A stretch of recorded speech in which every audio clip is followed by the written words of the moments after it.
Hey all, welcome back to the Fire and Water Cooking Podcast. I'm Darren, I'm your host, and today we got a special guest, Mr. Tom Horseman of Tom Horseman YouTube channel.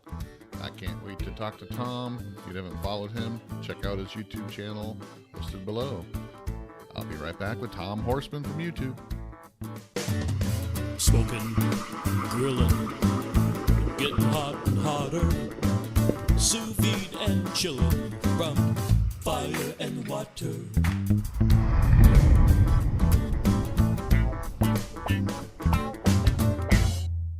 Hey all, I want to introduce you to a company I just started working with, Fresh Jack's Organic Spices out of Jacksonville, Florida. They're a small, family-run company that's fast-growing. I've tried a bunch of their different seasoning blends and spices, and I can tell you they're all fresh, all organic. None of them contain artificial flavors or sweeteners. None of them have anti-caking agents or preservatives. They all taste like they were just made for you yesterday. Check them out, guys. They're on Amazon in the link below. They have different sample packs, different blends. Like I said, they also have the individual seasonings and spices as well. Fresh Jack's Organic Spices. Check them out, guys. I love them. Welcome back to the Fire and Water Cooking Podcast. I'm Darren. I'm your host. And today we're doing something special. I'm actually going to run this both on the podcast and on YouTube. I'm going to have a video recording of the podcast. So if you're wanting to check out the video of this podcast, go to my YouTube channel, Fire and Water Cooking on YouTube. But I have a special guest, Mr. Tom Horseman of YouTube. He has a great YouTube channel. I watch Tom Horseman a lot, just for the fact that he's got a big grill collection that I like to Google. So, Tom, introduce yourself, who you are, where you are, all that. Hey, folks, how y'all doing? Tom Horseman at YouTube. Thanks for watching. Folks, it's me, Tom Horseman. Franklin, Wisconsin is where I am. That's the southeastern part of Wisconsin. I actually have a place down in Florida too. My wife's retired, so we have kind of like a retirement home in Central Florida. I've been doing the YouTube thing now for probably about 5 years, and like to spend a lot of time cooking stuff. If you watch my channel, doing modifications to my grills, trying to make them better. Sometimes it makes it worse. And I also do some tool stuff, and I like woodworking, so I started doing some woodworking stuff. But it's just me. If you're watching today, you're saying, who is that guy? Because usually you just see my hands, you see the foods, and you see the cookers. That's what it is. It's not, I always say it's not about me. It's about the cookers, and it's about the food I'm doing. And as always, if I can do it, so can you, because I'm just an amateur. Thanks for having me out there, and I appreciate that. So what do you do for a living for your regular job? Well, I am a safety professional for a construction company. I've been doing safety now for a long time. I've been in construction my entire life, worked my way through college doing construction. And when the body starts giving out, they make you a safety guy. And that's what I did. And I'm a senior safety guy, which I always say refers to my age. But I work mainly with our heavy highway crews, building highways, building bridges, building roads, and mostly throughout Wisconsin and the Midwest, but we do some work throughout the country. So it's what I do. As I always say, that I'm going to keep doing it as long as I'm making a difference, and I still make a difference, so I'm going to keep on doing it. Do you have any kind of engineering background at all, Tom? Nope. Went to school to be a teacher. Never taught a day in my life. After student teaching, I decided it ain't for me. I didn't have the patience for the kids. And so I do a lot of teaching. We, as the company I work for, we pride ourselves in doing all our own training. So I just did a bunch of trainings last week, and I go out of my way to talk to the guys and do presentations, but I'm not an engineer. The reason I asked that is because some of the modifications I've seen you do, and talking about the Weber smoke fire, the what was it? What did you call it? The Weber wedge that you invented to help them out with the sliding. Yeah, the Weber wedge. There you go. There it is. Weber wedge. Went down the shop, found some scrap, and put it together and said, "Here you go, Weber. You can have it." And like a week later, they came out with it. I'm sure it was in the works. a long time before I came up with a Weber wedge. But it was kind of funny on my end that one day I said, hey, you know what, this is what you need. And a week later they did it. So whatever. Yeah. Well, we'll talk about that. We'll touch on that a little bit down the road, but I just kind of going to get your background because I saw you do a lot of modifications to your grills, much more than I've seen anybody else do. And, it just fascinates me because you have a lot of grills. So you're a collector. You're somebody that you go to garage sales looking for grills that you don't have to add to your collection. Some that, people probably would just walk right past. You're over there, seeing what you can do to it, and then you're taking it home and fixing it up. So how did you get involved? When did this start for you? Because that's one of the things I know. I've always had an interest in barbecue and stuff and cooking, but it really only took off for me about 3 or 4 or 5 years ago, where I said, hey, I want to start doing something regularly with it and growing my interest. When did it start for you? Oh man, maybe 8, 9 years ago. It was as a joke. The kids would. I have 2 boys, and they're both in their 30s now. But they would jokingly say, you should do this on YouTube, Dad. And I say, I ain't gonna do this on YouTube. And then as a joke, I started a YouTube channel, and I had like 30 seconds. I didn't even know how to put anything together. And like I said, if you watch, I'm still an amateur. But I did a couple little cooks there, and I talked about a little bit at work. One of the things we do at work when we're going around our trainings is, to try and get people to talk more. And what you do is you go around who you are, what you do, and tell the group one thing you don't know about yourself. So one day I was at one of these trainings, and I'm the first one since it's my training. And I said, I have a YouTube channel. They said, what? You've got a YouTube channel? And I said, yeah. At the time, I think I had 25 subscribers. And it kind of took off from there. And then my wife got me the app to put everything together, the iMovie app to put everything together. And I started doing a little bit more. And then one day I hit 100. And I said, oh, you're kidding me, 100 people? I said, this is amazing. I said, I can't believe that 100 people would want to subscribe to this. And, and when I hit 1,000, it's like, okay, that's it. We're done. I can't go any higher than that, right? And then it made it to 10,000. I said, people nuts. 10,000 people want to subscribe to this? And now we're at, a little over 13,000. And I still don't understand the whole concept. I just make videos and put it on YouTube and people watch. So that's how it started. It's your upper Midwestern folksy personality. I mean, that's what you're very warm. People want to listen to you. It's the look-see, let's take a look-see. I mean, you got those little catchphrases that are yours that nobody, if I started, on my channel, start going, let's take a look-see, people will go, that's Tom Horseman. So, I mean, there's no thought into any of that. It just happens. Right. And I start saying it all the time and, whatever, it just kind of goes. So yeah, maybe that's what it is. I think that's what works with a lot of people. Like even with Justin Babyback Maniac, it's not, what he's doing, it's how he presents it, personality wise, that's what people get attracted to on YouTube, especially. You could be cooking a shoe, people will turn in to watch you cook that shoe because it's you and they like your, folksy personality. You're going to say, well, let's take a look, see at how the shoe's doing. And, that's what they come there for. And then, but idea, by the way, I should try that. There you go. Well, you got that new caveman. You can see how long that 1500 degree. 10 seconds and be on fire. Yeah. So, and like I said, you've got, your little, people come to you for, I want to see what he's cooking on to this week, what kind of grill he's got. Not just that, but how clean his grills are compared to what I got out back. But so when did you start collecting grills though? When did that start? Was that before YouTube or was that during your YouTube? I had a couple grills, but it was all about room.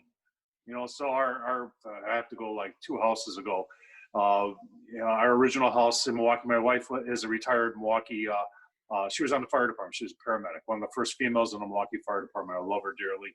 And she went through a lot of hassle to become one of the first 2 females on the fire department. Took a judge to tell the city of Milwaukee that, hey, find a place for women on the fire department. She went through the academy 3 times. They failed her 3 times just because she was a female. So, we had to live in the city of Milwaukee. Our house there didn't have a whole lot of room for grills. I had one on the patio. Then I was able to fit. when Primo came out with their ceramic oval, I think I paid over $2,000 for it. And that thing was just, you know, my oldest boy Brian's got it now, but that's kind of what started me off. Then, you know, the kids moved out and she retired. I got the house in Florida. For work, I was traveling. I spent a whole winter in New Jersey for work, and I came back home in the spring and just said, you know, why do we got this house? I just, you know, the kids are gone. There's no need for it. Put it on the market. A week later, it sold. So I lost any, you know, we didn't have a place to go. We ended up in an apartment that had a 2-car garage, but it was deep. So I was able to stick some grills on the side and, you know, started searching Craigslist at the time and found some older stuff. My PK grill, which actually I'm cooking on today. I found that on Craigslist and restored it, and haven't looked back from then. And then the current configuration we're in is a 3.5-car garage. So, I got room to grow here. You know, I got two full-size trucks, the work truck and the personal truck, and then in the middle, the Kingdom. You know, and got grills in the house too. So, and then we go down to Florida, and our lanai in Florida is, guess what? Got grills in it. So let's since you're on the iPad, let's take me a little bit of a, you know, show us what you got here, because you've got several different Webers, the different colors, and you know, you've got the performers, you've got the portables, you've got all kinds of stuff. Just give the people an idea of what you got going on. So that's what it is. You know, I've got the Miller Lite, and we've got my test bed grill right here that I do all my modifications to. And we got the Performer right there. We've got a couple pellet grills up on the rack there. You can see the Caveman and all the rest of the grills. And then there's the pizza cooker in the back there. That's the Blackstone back there. That does a really nice job. But yeah, that's what I've got. And then there's some more in the house, some of my display models, some of the brand new stuff. I won't put anything used in the house. Some of the older stuff that I've picked up is in the house on display. And like I said, I got the stuff down in Florida too. And then you got, you know, a Blackstone and a Camp Chef flat top griddle. You know, that's one of the things I send people to, that video that you did of the comparison of the Blackstone and the Camp Chef side by side. You know, because I'm a Camp Chef aficionado. I love Camp Chef's products. I've had their old pellet grill, and now I got the new Woodwind. I have the flat top, but I love their products just because of the ingenuity that they have with the ash clean out, and you know, all the different things that make the flat top you know, just a little bit better than the Blackstone. But you know, that Blackstone versus the Camp Chef video that you did, I mean, it really points out the differences, and it's not biased in any way. It's strictly, here's what the Blackstone has, here's what the Camp Chef has, and here's the differences. And I send people to that all the time when they ask me, hey, what's, you know, the difference? And it's non-biased. It's like I said, you know, when you look at some of those things, people tend to get, you know, caught up in brands. I mean, like a lot of the Weber people were really, you know, hung up on the Weber products until the smoke fire thing came out, and then a lot of people started getting started mouthing off about it. But you still got those you know, people that are locked up in brands, just like on the car side, just like on any kind of brand. I mean, you know, Ford versus Chevy, you know, Mercedes versus BMW.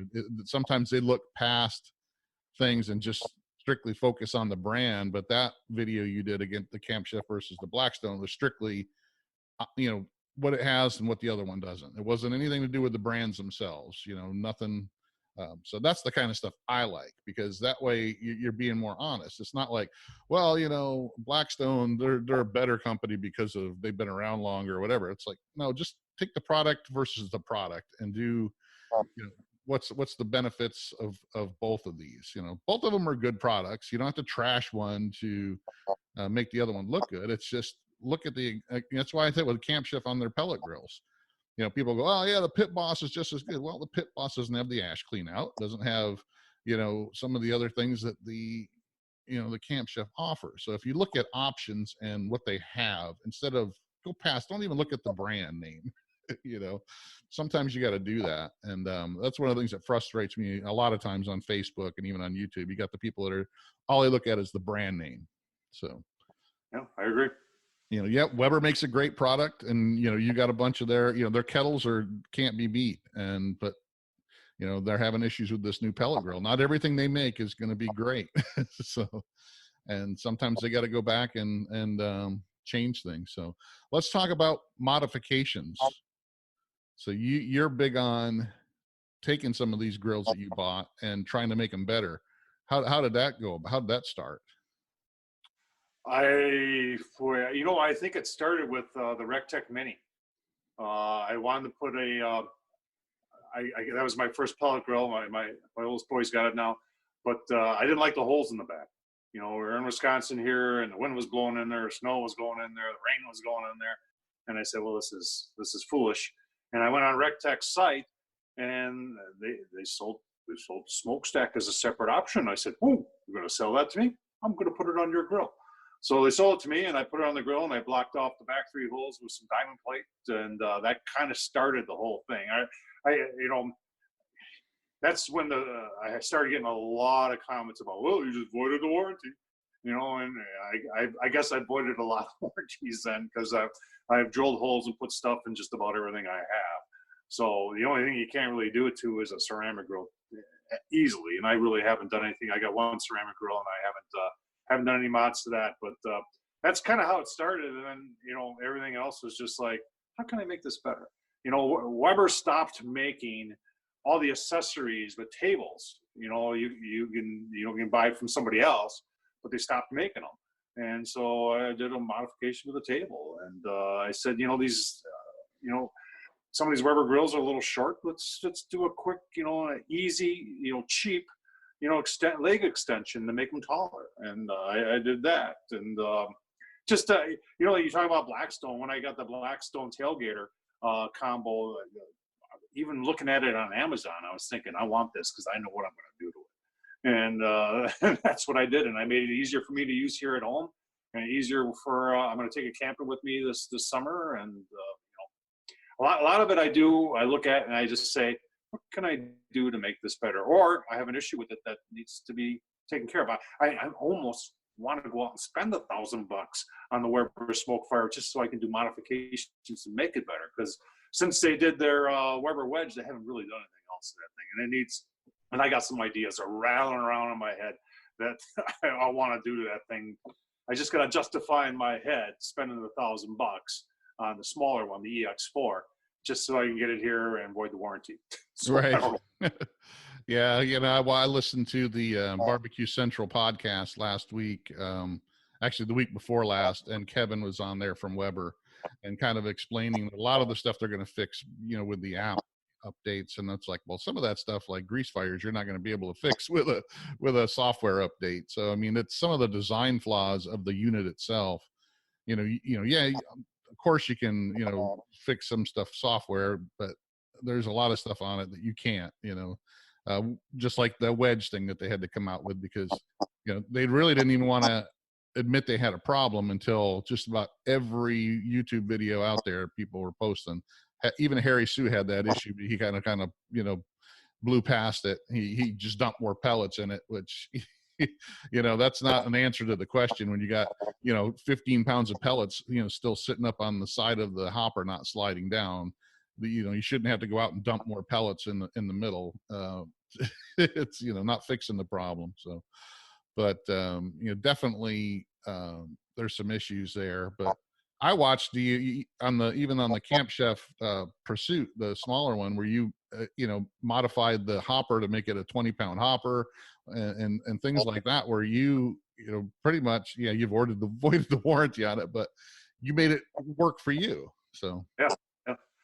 I bought the Pursuit as a medium-sized pellet grill. I think it's a good pellet grill, and if you're looking for a medium-sized pellet grill, that's the one for you.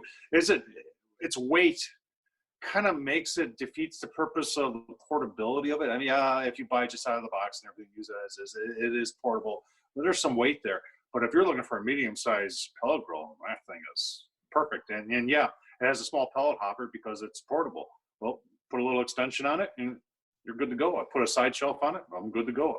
I put a stack on it because I don't like lures, and the stack looks cool, and I'm good to go. Yeah, that was one of the things too about the Weber that I didn't like. I don't like like you. I don't like louvers. I like having a smokestack. I like having the smoke vented out of one place. That way, it's more of the smoke stays in the chamber longer. You know, it has to work its way out through one hole instead of louvers in the back. I know some of the higher end, you know, like the Memphis grills have that same louver type system, but I just don't like it. I'm like you. I like it to have a stack.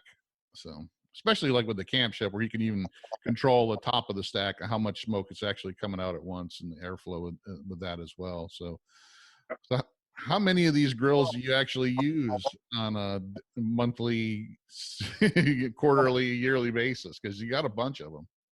I try and get the rotation going. Like today, I'm on the PK, and I haven't cooked on that for a while. So the thought today was, yeah, I haven't cooked on the PK, so let's cook on the PK. I go heavy sometimes on the pellet grills because they are so easy and convenient, you know. And the Weber kettles, I try and cook on them as much as I can, but there's no set rotation where I've got a list and I'm checking them off and say, ooh, you know, I just cook on whatever I want to cook on. Yeah.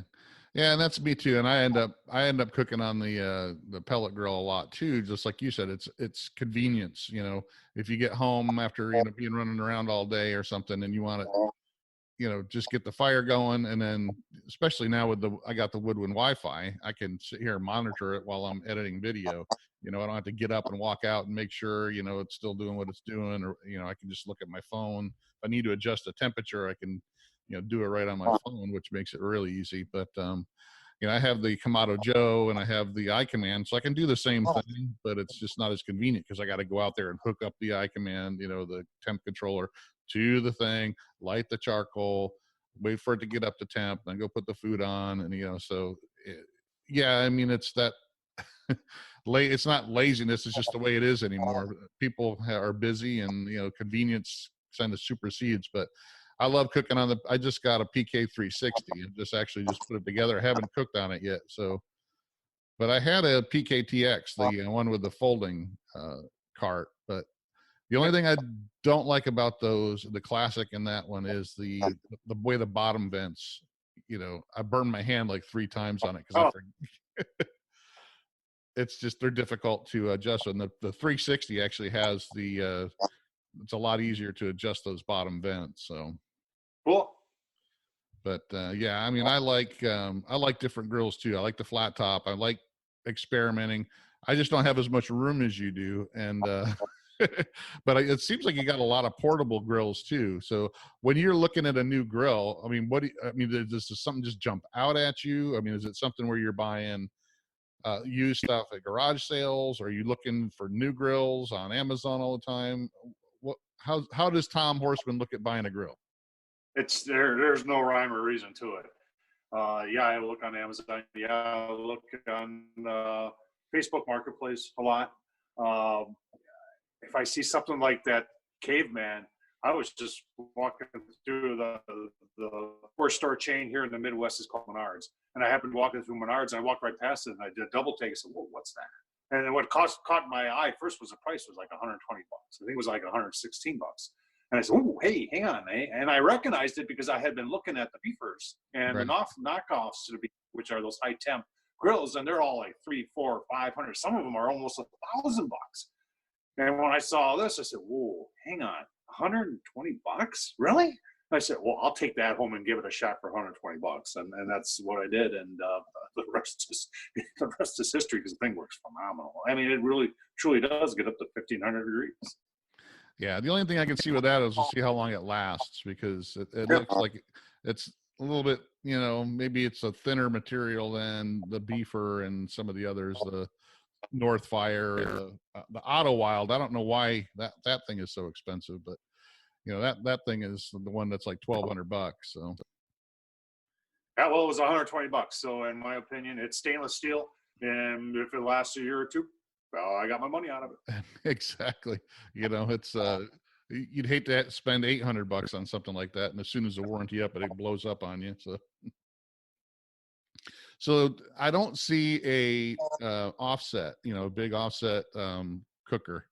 Are you just not into that type of cooking? I mean, because it's a totally different way of cooking. I've had opportunities to get one. I just haven't.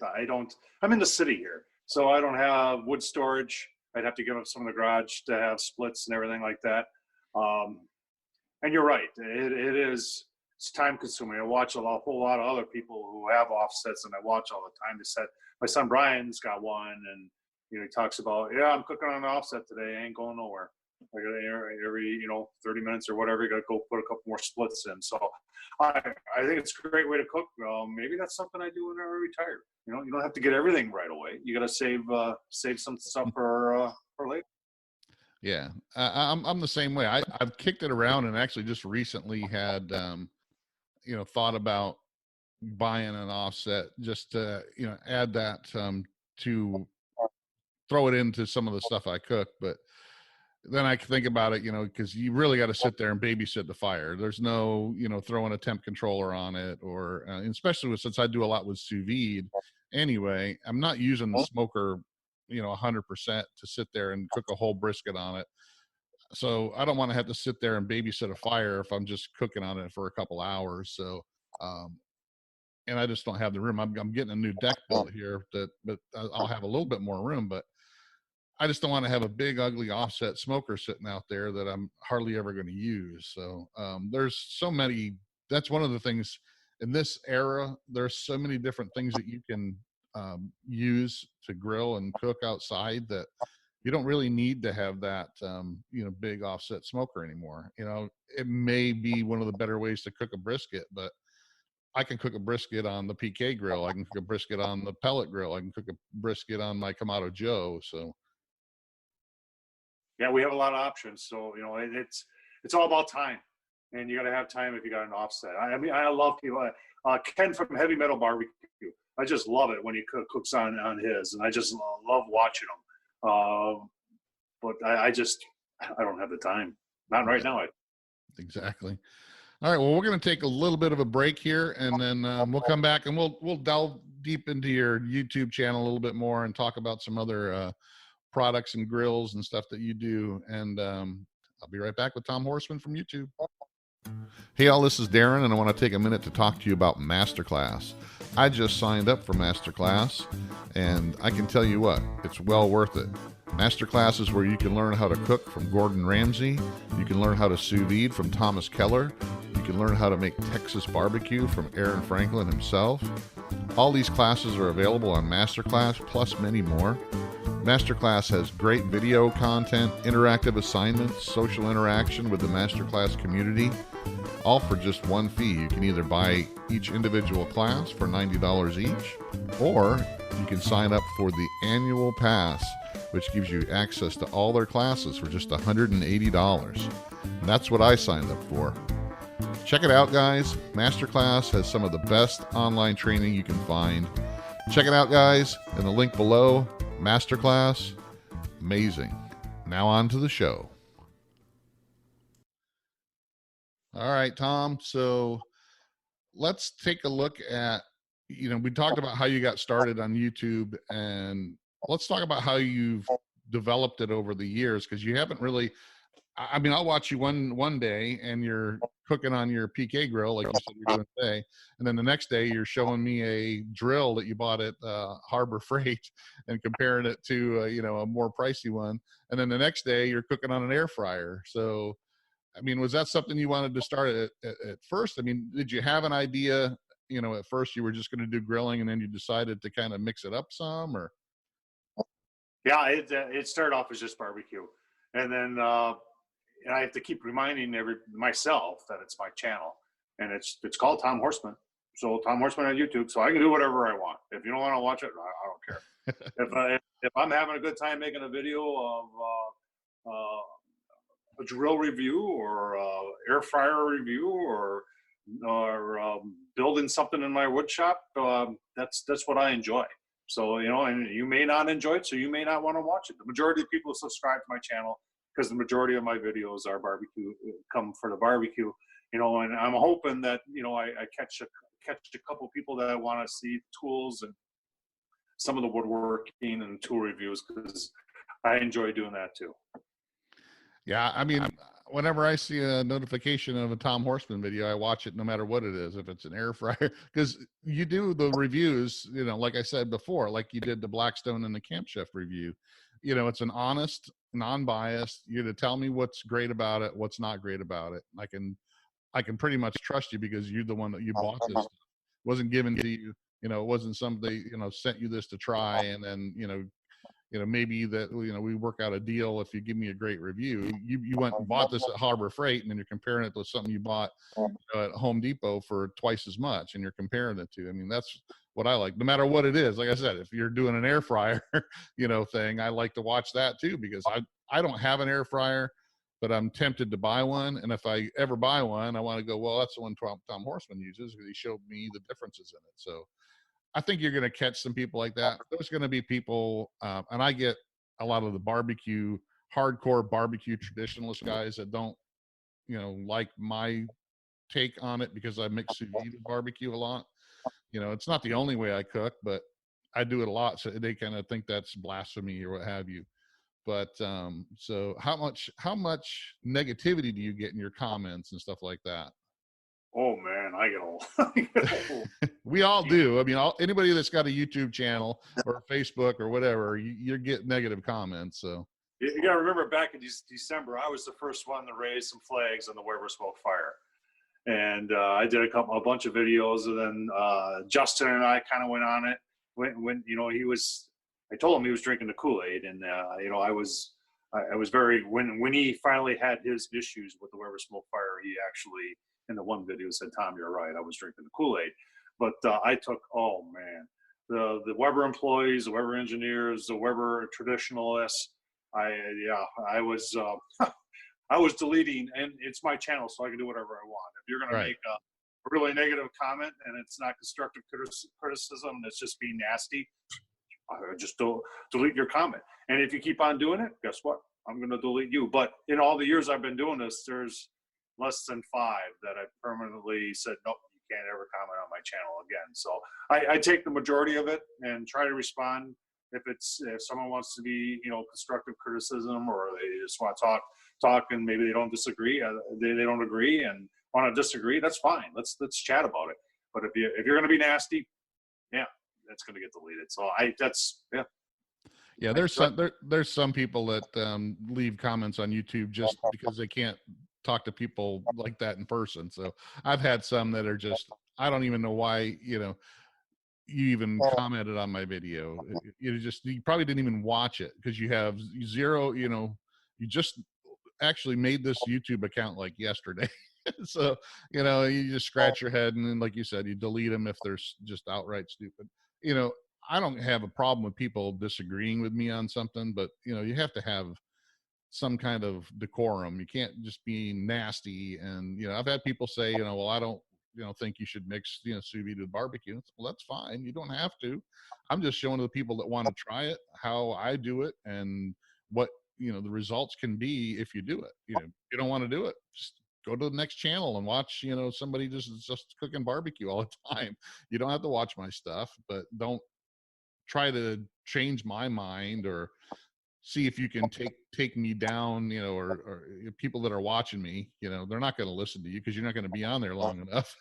You know, like you said, you know, it's like, you know, you got to deal with that stuff all the time. But I wouldn't think that you had too much, but I'm sure like if you have something like with these, like I was talking about earlier with the guys that are the brand guys, you know, that you can't say anything negative about, like, let's say a Blackstone.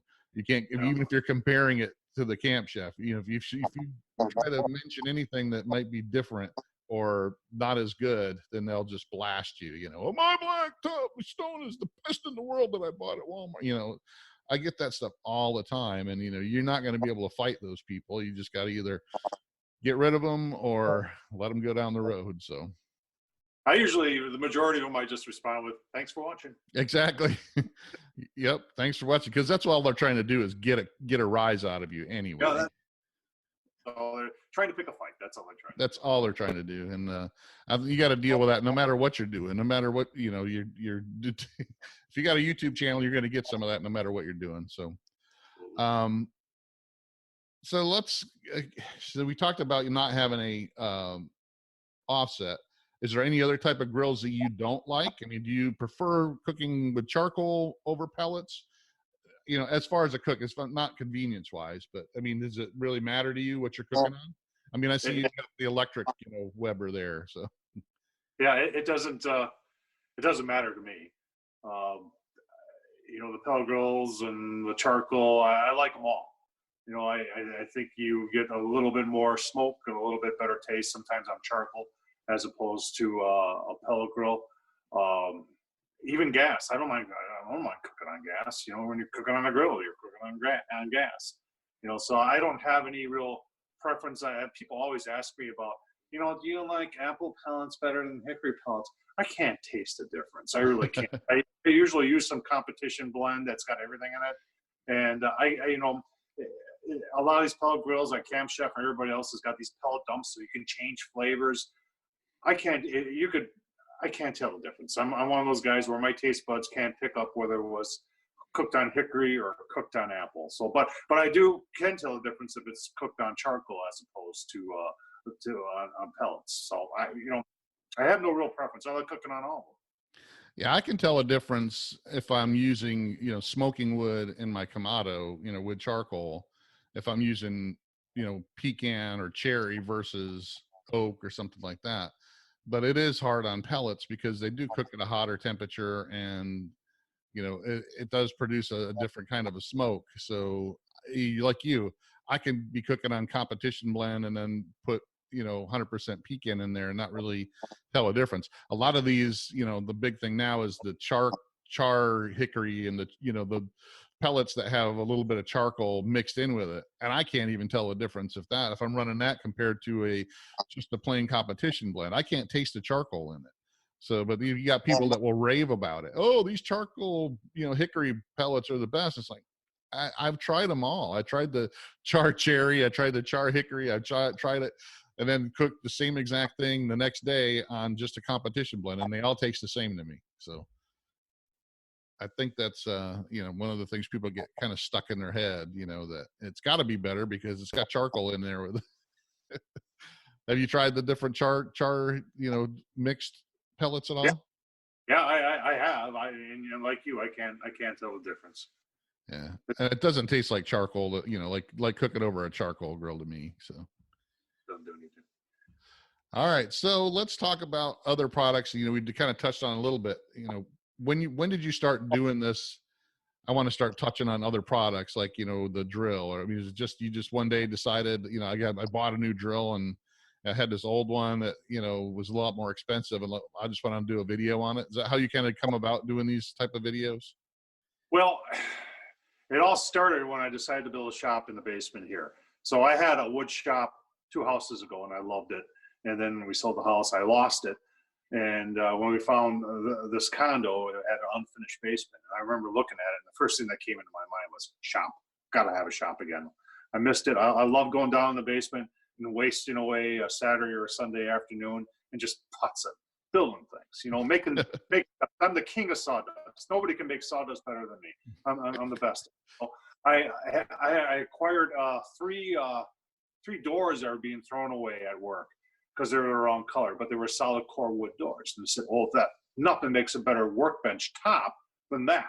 So that inspired me to build a workbench. And once I had the workbench, then I had to have some more tools, and you had to have shelves off. When you got shelves, you got to put some tools on it, right? So let's start going buying some tools. And I had some Milwaukee stuff. I had some tools left over. I had given a bunch of them away to my oldest boy because he was into woodworking too. So when we got rid of the house, I didn't want to sell it. I just gave it to my kid. And, here's an opportunity to buy some new tools. So I just started buying tools, and I said, Tom Horseman on YouTube, why can't I do reviews? So I started doing reviews on tools, and I started building some stuff, and I'm still doing that today. And like I said, I enjoy it. In fact, I'm working on a video right now in the shop that I'm building for. I bought a wood planer, and I'm building a wood planer stand. So I enjoy doing it. And like I said, my channel's just not about barbecue. It's about whatever. So if it's doing tools or building something, that's what I'm going to do. I noticed lately too, you're doing more than like 2 or 3 videos a week now. So it looks like you're upping up your production. Yeah, you come home at night, you're gonna make dinner. Why not make a video? You know, Yeah. what the heck? People are watching. You'd be surprised. The ones that I put up that I say, oh man, no one's gonna. This is really kind of corny, and no one's really gonna watch it. Those are the ones that people watch the most. I know. Let's do a frozen pizza in the air fryer toaster roaster oven. And you'd be surprised if people go, oh, that's kind of cool. I want to try that too. I said, all right, have at her. Yeah. So, it's kind of the winter time yet, and work will get much more busier here as I get into the late spring and early summer. So then I'll probably go back to 2 and 3 a week. But I've been trying to do one every day. Yeah. It's just and I've had other people hit it right on the nose. Hey, what's Tom having for dinner tonight? You're absolutely correct. That's what I'm doing. I'm making a video of what I'm having for dinner, or what I'm making for sandwiches for the rest of the week for lunch. That's what I'm doing. Yeah, and since your wife's down in Florida, you got plenty of time. You got nobody getting in your way. And when she's here in the summer, the two of us, oh man, I tell you what, we that kitchen could be 3 times the size, and we'd still be in there at the same time. And I'm taking all the counter space, or either she's taking all the counter space. So this time of year is perfect for me because the kitchen's all mine. Yeah, my wife doesn't like cooking, so I usually have the kitchen all to myself anyway. So I do all the cooking at home usually. She'll make something occasionally. Like she does make a great macaroni and cheese. She made some the other day when we had some people over, and then she likes to make desserts. But 90% of the time I'm the only one in the kitchen and grilling. So let's talk about that too. What else do you like to cook besides barbecue? Because like I said, we did talk about using your air fryer and stuff. What else do you like to make besides barbecue and air fryer and stuff? That's it. What you see on my channel is what I like to make. I'm kind of a meat and taters guy. There ain't nothing fancy about me. Chicken wings in the air fryer, perfect. That I could almost eat that almost every night of the week. Frozen pizza, Papa Murphy's, take and bake pizza, burgers on the Blackstone, using the caveman to do some hot and fast pork chops. There really isn't. If you're watching my channel on a regular basis, you know what I like. It's pretty. Yeah, and not everybody, a lot of people are like that, and that's why they like watching those kind of videos, because they're like, hey, I'm not alone in the world, because I do some sous vide stuff, and people still kind of look cross-eyed when I talk about sous vide, because it's just a different cooking method that they're not used to. But believe it or not, most of the stuff I make is a lot simpler than a lot of the stuff in the other sous vide groups on Facebook. They're doing all kinds of fancy, chef type stuff and plating and, all this stuff that you would find at a white tablecloth restaurant, where most of my stuff is barbecue or just stuff I'm cooking for dinner. That when I cook, I'm cooking for dinner too. So it's like, that's why I'm always rushing at the end, because people are waiting to eat dinner and I don't want it to get cold. So I'll do my test bite and go, man, this is great. See y'all later. And then we go eat, because I'm cooking for my family. But, yeah, I agree. I mean, a lot of people are looking for, the not fancy stuff. Just like with barbecue, a lot of people like the idea of like me, like the idea of a big, offset, wood-fired grill. But I don't cook on that a lot, and I wouldn't cook on it a lot. So for me to sit there and watch all these, I don't watch a lot of videos of people unless it's somebody I like to watch anyway, and they happen to be cooking, like Justin or Troy or Greg, if they just happen to be cooking on that grill that day. But I don't actively seek it out, because it's not something that I'm doing a lot. But so I think you got a lot of people that they're just like you. They're coming home. They want to use their air fryer, so they go, what's Tom cooking tonight? Let me see if I can cook that. But yeah, that's great. What else you want to talk about, Tom? What's going on in the future? You're gonna try to make some more content? You're gonna try different things too, or? I think right now I'm just doing what I'm doing. I'm going with the flow. If something else pops up that I want to do, then something else will pop up that I want to do. I don't have any plans. I don't have any, agenda. It's just me. And if something else pops up that I want to put on the channel, then I'll put it on the channel. But there ain't no big plans. There may be some new cookers that I'm thinking about getting. I've been throwing some stuff in through my head here for a while now, just kind of waiting to pull the trigger. But there isn't any real big plans. It's just me.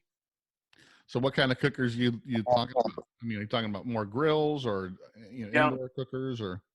No, it would be more grills. I'm really interested in the master built gravity Gravity charcoal. fed? Yeah. Yeah, and they've had some issues. I don't know. I don't know. But I almost had one used a couple weeks ago, and the guy backed out on me at the last minute. Otherwise, that'd be here in the garage already. And obviously, the Weber Smoke Fire is, oh boy, I just I I'm just chomping at the bit. I wish, they're talking about all these ones that are getting taken back to Lowe's and all that. I wish I could find out where those are, because I'd snag one really quick. Even if it had a fire in it, I'd clean that sucker up and say, okay, here we go. And I you're like gonna fix it. I got ideas. So, that's something I'm thinking about too. But you never know where to go. Sometimes it might just be, just roaming around on Amazon or see something new on Facebook and say, oh, I got to have that. You should contact Weber. They're Illinois. They're your neighbor, right? What's about 2-hour drive for you? Yeah, I'm right. I'm literally an hour from the border. So, yeah, not even. I can hop on 94 and be done the border in 45 minutes. Hey, so, yeah, I don't think we have a good relationship. Well, just tell them, hey, give me one of those ones that people are returning, and I'll fix it for you. Then you can. Yeah, I don't think so. Yeah, I don't know. I like you. I'm not scared of offending.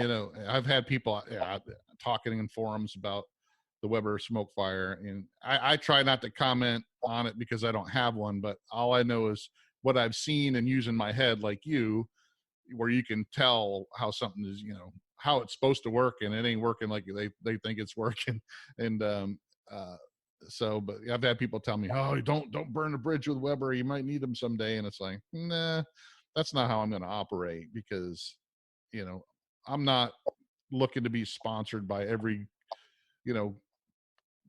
grill company in the world. I mean, I work with a couple companies that I've approached because I like them already, and I see some of these guys out on YouTube that they'll take any free grill that they're offered. And some of the guys I like, and I'm not going to, criticize them for it, but that's not going to be me. I'm not going to have a Pit Boss in one day, and then next day I got a Z grill, and then the next day I got a Camp Chef, and then the next day I got a Blackstone, and the next day I got a Weber. I'm not going to be, playing musical cookers because, companies are given to me to get exposure on YouTube, which, how many of those were given to you that you got behind you there? The Pello Pro was the only one. Yeah. And that one, I approached them like you. Yeah. There's a company they're based out of Waukegan, Illinois, and family owned, and they were struggling a little bit.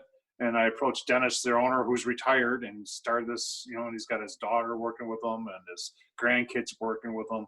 And I said, what you need is more exposure. I said, and he gave me a grill. And I've been promoting the products as much as I can, because number one, they're a small company. They can't afford to have problems. So they build everything heavy duty. Right. And there are problems when you build something heavy duty, and you build it to last, and you give good customer service, and just down to earth people. When you call their hotline on a weekend, it's Dennis, the owner, who answers. And and he takes care of you. So that's why I approached them to try and help them. And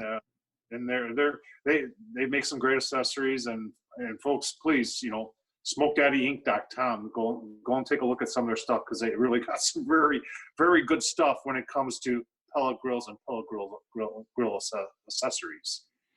Yeah, and like I said, I'm like that. I will approach companies that I like, the stuff that I've already used and I will approach them and say, hey, look, I've got this thing going on. I like your product. I've already used your product. I, want to work with you.